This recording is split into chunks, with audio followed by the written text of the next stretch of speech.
all platforms. Make a voice of business. Can't afford to miss it.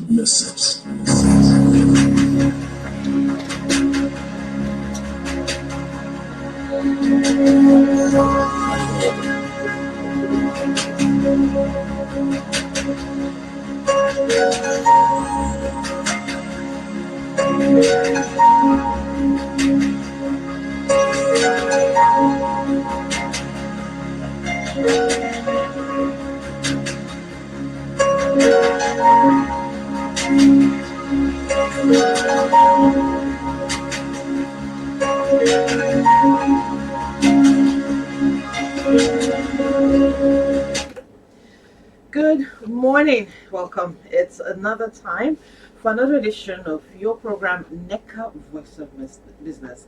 Now, if you're just tuning in for the first time, this is a time when we talk about everything that concerns the business environment in Nigeria, everything that has to do with what makes it run, the challenges, and the way forward, basically.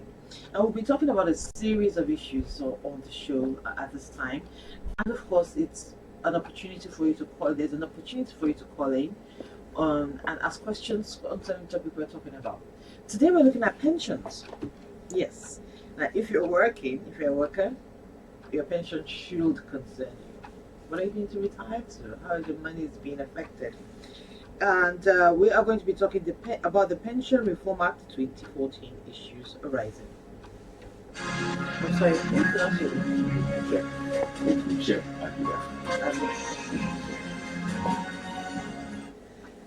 Now, to help us talk about this, I have the Chief Executive Officer, Pension Funds Operations Association of Nigeria, Oguche, Agudah. Thank you so much for joining us this morning. You're welcome to the show. Thanks for having me. All right, we're talking pensions in Nigeria. The current Pensions Act in Nigeria now. Can you kind of give us a brief overview of how it's run and how it is? Great. I think the current act came about because of issues in the past, right? So if you have a history of the pensions in Nigeria, we've had a bad history with pensions, typically because of the way it was run before. The way it was run before was defined benefit. And what that means is that if you're working for your employer, maybe when you get to 35 years, they'll say, okay, you've worked 35 years, we'll give you X amount when you retire, and then every month we'll pay you from our own resources. But quickly we realized that sometimes the employers didn't have the money, especially government. So you saw people in queues, people dying. And then, there was a great reform that happened in 2004, which moved the pension system to the contributory pension system, meaning that, when you're working every month, you put a portion of your salary in a pot. The employer does the same. And when you retire, that money has grown, and then you can take from that money. It doesn't matter whether your employer is out of business, doesn't have money, but then you will get your pensions as and when you. So that's the crux of the pension reform, meaning that it's now contributory, number one, and it's now moved to the private sector. So you can work for 10 years in one organization, work for 5 years in another organization, work for 3 years in another. It doesn't matter where you move or how many times you move. Your pensions is in your own account, or retirement savings account, with a private sector company. And I think that's the crux of the Pension Reform Act, which I think is very revolutionary. Okay, you mentioned at the beginning that there were lots of concerns about the previous pension system. Right now, that concern about where the money is, what is going to happen to my money, isn't that concern still applicable? Yeah, so the concern is there, and the concern is real. Pensions are a very touchy issue because it's people's money, people's future. So people are rightly agitated, and that's fine. But the concern is not founded in reality, at least from where we're coming from. So we've operated this system for the last 18 years, or 19 years this year, since 2004. And we've not had any issue of fraud, any issue of people not being able to get their pensions in a large scale, because the funds are with private pension fund custodians and pension fund administrators. It's not in the hand of any one person. So those concerns have largely reduced. There might be one or two issues, but it's definitely way away from how it was in the past. Okay, this system, as you said, it's just confirming here. It doesn't matter what sector you work in. Yes. Can I just walk into a pension administrator, or does it have to be for my employer? Well, so it has to be from your employer. And I'll get to that. So there's another pension scheme, the micro pension scheme under the contributory pension system. But the first thing is that the Pension Reform Act mandates all federal, Abuja, private sectors to contribute to the pension system. So if you're a private sector and you employ more than 3 people, you must be contributing. If you are a government agency or you're an Abuja agency, you must be contributing, because what happens is that pension is under the concurrent list. So meaning that it affects the federal. So the states are free to make laws that affect their own pensions, right? So this Pension Reform Act just covers compulsorily private sector workers and federal government and Abuja, Federal Capital Territory. But your employer has to contribute under the contributory pension system. You as an individual, you can decide to say, okay, I'm running my own business. I'm a blogger. I'm a fashion designer. I'm a truck pusher, but I want to contribute to my pensions. You can do that individually, and you can approach any pension fund administrator. That is slightly different from the one where your employer contributes every month. Okay, so let's go to the employers now. The employers are not obligated to retain the payroll or pension records Mhm. of anybody. And right now, recently, employers have changed the software to use to store data of their employees. Mhm. Does this affect the contribution? Yeah, so to an extent, it could affect. So employers are the ones that are responsible for remittance under the contributory pension scheme. So every month they'll remit 8% from your own salary, and 10% they'll make their contribution. So every month, 80% of your salary or your basic, your housing, your transport goes to your pensions. And they are the ones that are meant to do it. And they could use various softwares to do it, right? And sometimes they will change their software, the information might not be there. And when they want to get their compliance certificates, it might be an issue, which is why, it's good to go with some designated pension service providers. We're coming out with some designated pension service providers who will help to make it seamless, easy. So we want to make it easy for employers to be able to remit pensions and to be able to get their compliance certificates because they have a history, right? So they can use their own software, but in the next coming months, we'll come out with some designated pension service providers which they can use, and it makes their job easier, and it makes everyone's job easier. What we want to do, we want to make it easier for employers to be compliant and for workers to ensure that their pensions are paid. I've heard of instances where some employers do not do this. Mhm. Is there some form of way to mandate these employers to do this? Yeah. So it's the Pension Reform Act is a law signed by the president, passed by national, so it's a law. And if you don't comply with that law, it's a criminal offense, and there is a penalty, right? So there are many ways to look at this. One way is to say if you're working in an organization as an employee where month on month your employer is not remitting your pensions, I would typically I advise personally to find a way out of that company, because number one, that company is against the law. Number two, that company does not have your interest at heart. Number three, I don't think that company wants to grow bigger than where it is. Because if you want to bid for government contracts, if you want to expand internationally, if you want to raise money from the stock market, from the bond market, you need to have your pension certificate. So it means that that company is not thinking of growing. They're just thinking of staying small, going after the law. One time, there'll be people in front of the office trying to claim for the pensions. Recently, we saw that the pension commission, which has done a fairly good job, recovered about 20 something billion from companies that had not been remitting. So what happens is that if companies are not remitting, the pension commission will send recovery agents there, will engage them, And if they don't after a while, they'll take them to court. A number of companies have been taken to court, have had to pay and paid penalties. So for companies, I would advise that, you don't want bad press, number one. Number two, it only makes sense because when you're paying pensions, it's also a way to retain staff and also a way to attract staff. So it doesn't do anybody any good. And besides, when you want to raise money, it helps. And it helps your employees. So it's a win-win situation, to be honest. And companies that don't do it, I want to advise them to do it for the benefit of their staff, the benefit of their company, for the benefit of their future. Because like I said, if you want to raise money from the capital market, you need your pension certificate. If you want to do government contract, pension certificate. If you want to expand internationally, you need your pension certificate. So if you're a company and you're not paying your pensions, then that means you're not thinking of growing. And I'll advise the employees to begin to look for somewhere else. Okay, that's a lot easier said than done. Yes, it yes. is.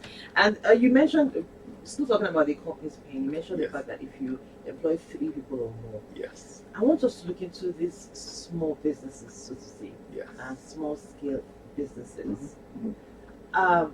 How do they manage to do this? Because a lot of them, from what I've heard and seen, the overhead cost is even a problem in the first place. So how is mandating them to pay pensions good for them? Mhm.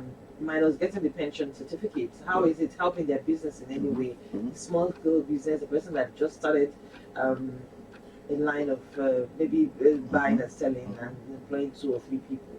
How do you tell that person to now start paying pensions? Yeah, so if you're doing your business plan, you build your cost into it. So you build your staff costs, you build your selling and distribution expenses, so it's something that number one you need to build into your cost base. That's number one. Number two is that you can talk to a financial advisor to help you plan and determine how you're going to pay. So, in life, shout out to Hilda Bassi, just to say that anything you put your mind on, you will do. So if you tell yourself, I want to be that kind of organization that is world class, that has the best set of people, that pays the people well. Yes, even though the business environment might be bad, but what you need to do is you determine how much you pay your staff, and based on that, you determine how much you pay your pension. So it's a case of negotiation. So if you were paying, if you're paying your staff 100,000, right, you could actually say, okay, I'll pay them 90, and then pensions is 10, and then you engage your staff to say, this 10 naira extra, look at where it's going. Every month you get your statement is going towards the pension, because in a number of years' time, your staff can get mortgage, and I'm sure we'll also talk about that. And then it helps your staff to say, wow, these guys care about me. So it's all about financial planning. It's all about budgeting. It's all about what you deem is important. If you deem like staff is important, staff welfare is important, and my growth is important, because you will not be small forever. Yes, we say SMEs, but I like the concept of SGB, small and growing business. If you realize that you're going to grow one day, you're going to want to come to the capital market, you're going to want to raise a bond, you're going to want to do an IPO, then you begin to put everything in place from today. What of individuals that maybe, as I said, work for these small and growing businesses, and do not want their money removed, as you just stated? How does the employer talk to this person? Yeah, so it's penny wise, pound foolish. I was talking to someone recently, and I said, when automatic cars first came out, right? Mechanics would say automatic cars are not good. They need a manual car because they didn't understand it, right? But now that it's everywhere, people now understand. Even 5G, some people say is juju.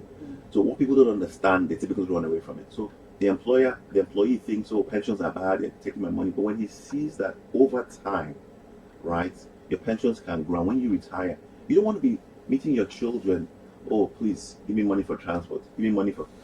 You won't have dignity in retirement, and that money will help you get there. Because when you keep, even if it's 10,000 every month, the way pensions work is it's compounded, because that 10,000 is invested. 20,000 2 months, 30,000 3 months.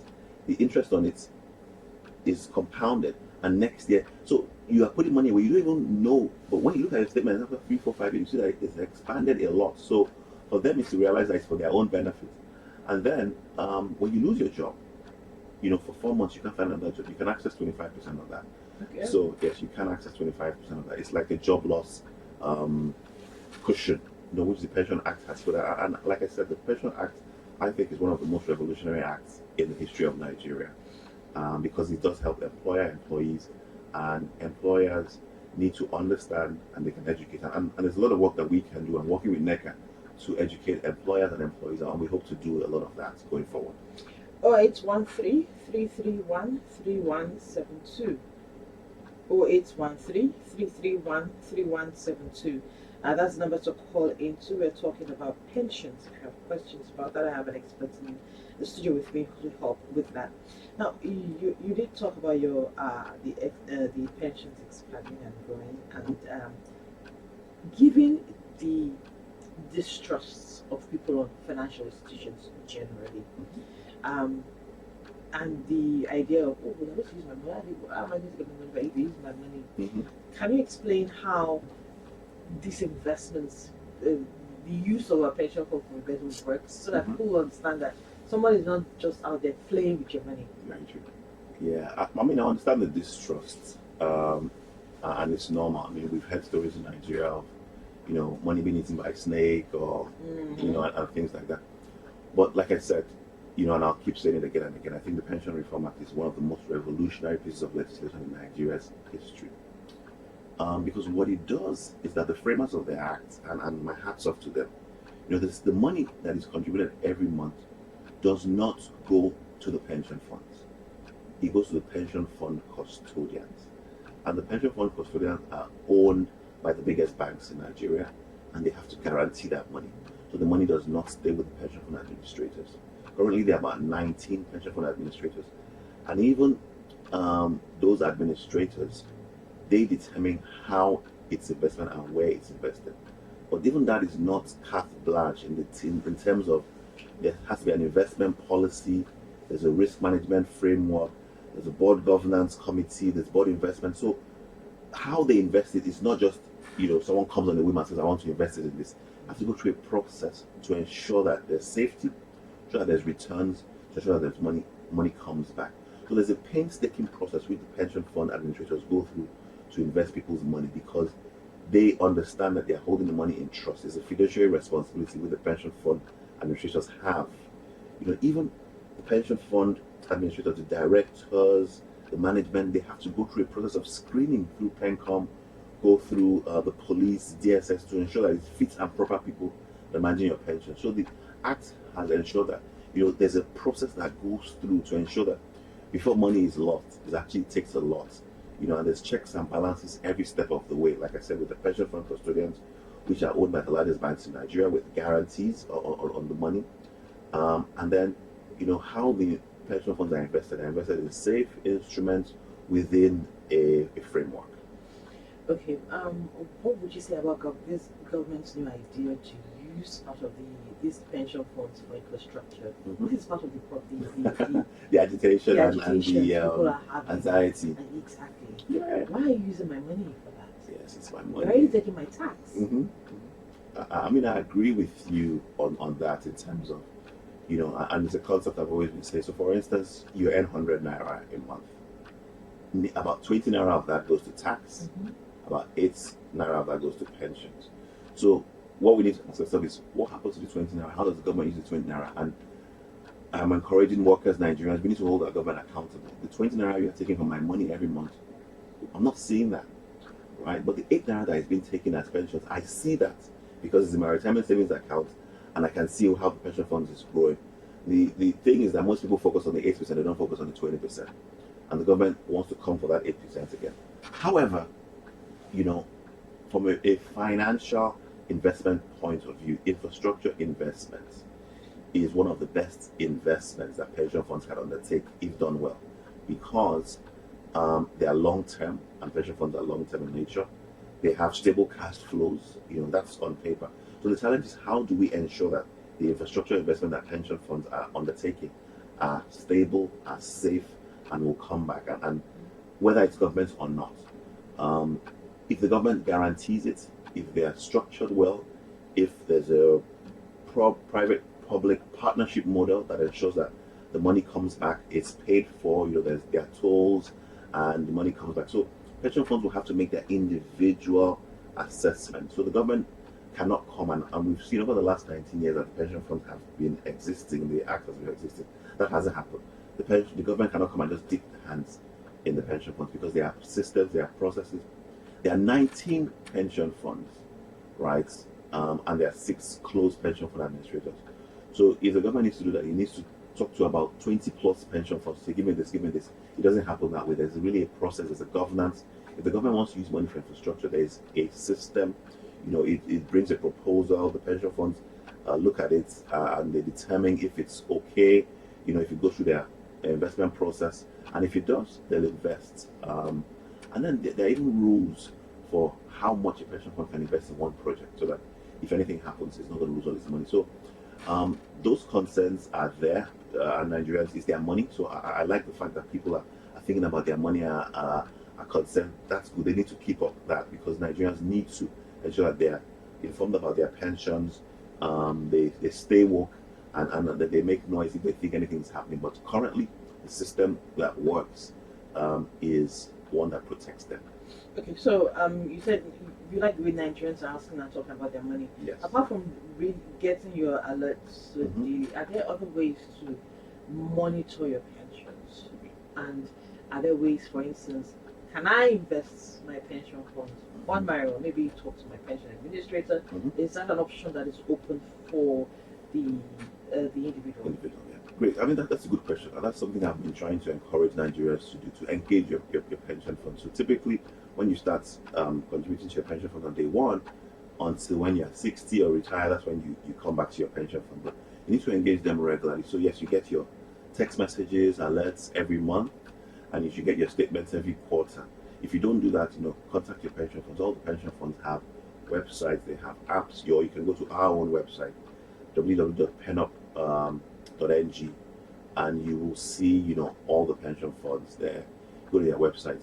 You can engage them through their apps. You can see your investments. You can see how it's going, how it's growing. You cannot decide where exactly your pension funds will be invested as of today.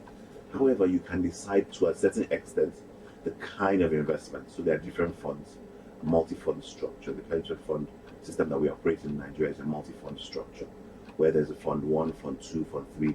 So fund 1 is, riskier. Fund 2 is less risky. Fund 3 is now less risky. Fund 4 is for retirees.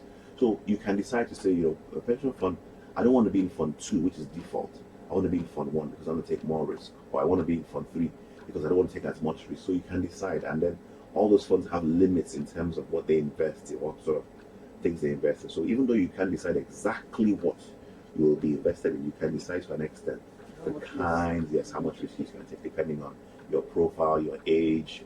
It's generally thought that if you're younger, you can probably take more risk, because even if you lose it, you can get it back over the number of years. So nobody wants to lose money. Nobody wants to lose money. Yes. All right. The number is 0813-331-3172. Let's talk about the mortgage you mentioned. Yes. I know.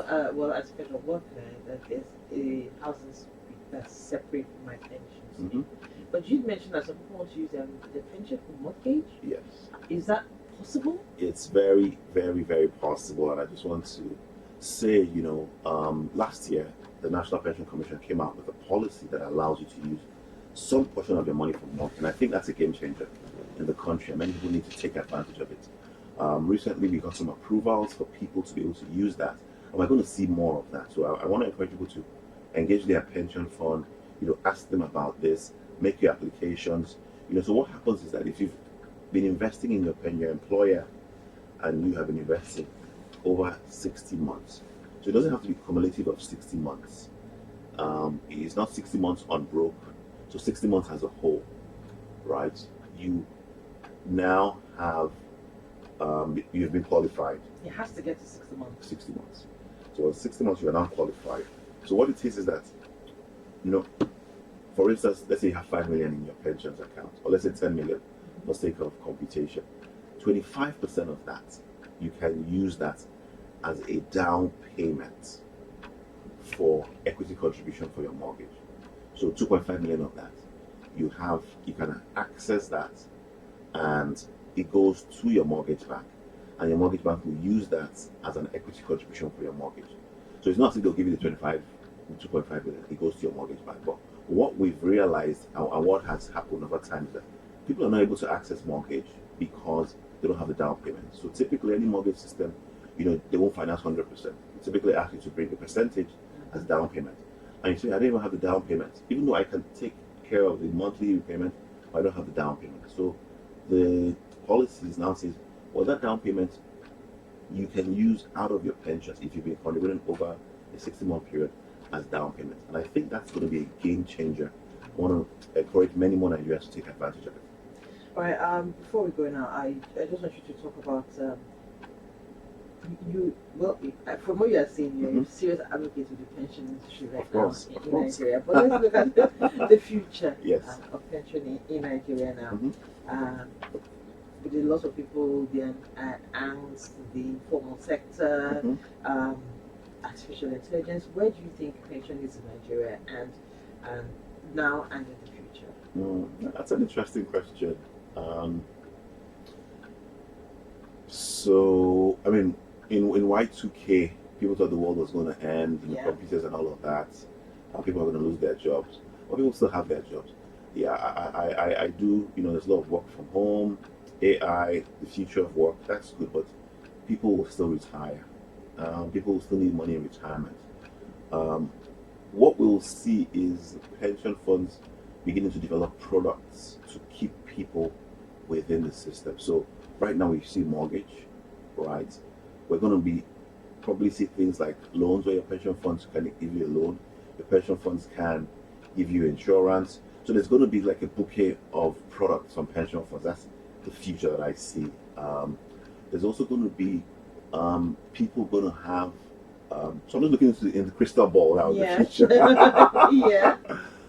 Like you said, people probably have the power to make choices to say, okay, a portion of my pension I can decide where I'm going to invest it.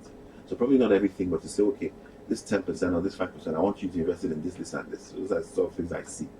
I also see the things like the micro pensions growing, whereby people who have gig work, because now there's a lot of gig work where your employer is not contributing, but you have the option to contribute on your own. Also going to be seeing people from outside Nigeria contributing towards pensions. Really? Yes, I think that's going to happen in the future, and probably not in not too distant future, where people who have quote unquote jackpot are going to say, I still want to contribute to my pensions at home. Perhaps that will enable me to get a mortgage, or that will help me to help my parents while I'm here. So those are the things that I see coming in future with the pensions, and pensions is still going to be relevant no matter how the future of work comes. I believe so. Okay, and that's it on the show today. I've run out of time. It's been an interesting one. We're talking pensions. If you're a worker or with somebody or on your own, pensions have a future. Thank you so much to Oguche Agudah. He's the Chief Executive Officer, Pension Funds Operators Association of Nigeria, PENOP. Thank you once again for joining us on the show today. Thank you for having me. Like a voice of business, that's it for today. We'll be back same time next week for another edition of the show. You can go to any of our social media handles to ask your questions, drop your comments.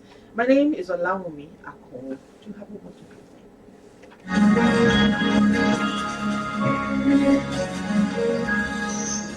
A very good morning to you and welcome to the news on the network service of Radio Nigeria. I am Princess at Moraro, Reading West. Abdul Fatah, I got that one. Thanks for joining us. The headlines. Federal government materials to victims of flood in Ondo and Imo states. The ministry will hand over to NEMA, and NEMA will take charge of the distribution, knowing that NEMA was the agency that carried out the needs assessment. Minister of Aviation inaugurates over $1 billion project at Lagos Airport. CBN takes advocacy for adoption of e-naira to universities. National Association of Women Judges advocates more appointment of female judges. The spotlight is on the joint task and the quest for the Speaker of the 10th House of Representatives. I'd like to remind you that this news is streaming live on Radio Nigeria, discovered on Key. You can follow us on Instagram and Twitter at Radio Nigeria 8